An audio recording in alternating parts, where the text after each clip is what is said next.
বিশাল এক দেহের দানবের কাছে হারল ঢাকা ক্যাপিটালস। মোহাম্মদ নাইম শেখের ব্যাটিং ঝড় ঢাকা ক্যাপিটালসকে তুলোধনা করে কেমন করে হারালো চট্টগ্রাম রয়্যালস। বিস্তারিত জানতে পুরো প্রতিবেদনের সঙ্গে থাকুন। চট্টগ্রাম রয়্যালসের বোলারদের সামনে নাকানিচু বানি খেল ঢাকা ক্যাপিটালসের ব্যাটাররা। একের পর এক উইকেট হারিয়ে দলীয় স্কোরটা করতে পারল না বড়। শেষ পর্যন্ত নাসির হুসাইন এবং সাইফুদ্দিন জুটি গড়ার চেষ্টা করলো, তবুও স্কোরটা বড় করতে পারল না ঢাকা ক্যাপিটালস। নির্ধারিত 20 ওভার শেষে সব উইকেটের বিনিময়ে মোহাম্মদ মিথুনরা তুলেছিল মাত্র 122 রান। এদিন চট্টগ্রামের হয়ে শরীফুল এবং তানভীর ইসলাম 3টা করে উইকেট নেন, তবে তানভীরের বোলিং ছিল দেখার মতো।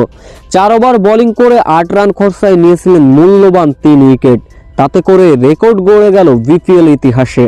শুরুতে এই লক্ষ্য তাড়া করতে নেমে সেই লক্ষ্যটা মামুলি বানিয়ে নিলেন মোহাম্মদ নাইম শেখ, যিনি কিনা এবারের বিপিএল ইতিহাসের সর্বোচ্চ টাকায় কেনা। তার সঙ্গে রসিংটন রীতিমতো ব্যাট হাতে এই তাণ্ডব চালালেন। এই দুই ব্যাটারের তুলোধনা ব্যাটিংয়ের সামনে ঢাকা ক্যাপিটালসের বোলাররা চোখে দেখল শস্যফুল। বিশাল দেহের আকৃতি এই রসিংটন যেন ঢাকার বোলারদের বেদম পেটালেন। এদিন অবশ্য মোহাম্মদ নাইম শেখ 34 বলে তুলে নিয়েছিলেন 50। ব্যাস, তাতে করে 10 ওভারে চট্টগ্রামের রান দাঁড়ালো 100। এরপরে অবশ্য রসিংটনও দ্রুত 50-র দেখা পান, যার পরে ঢাকা ক্যাপিটালসকে বড় ব্যবধানে হারালো চট্টগ্রাম।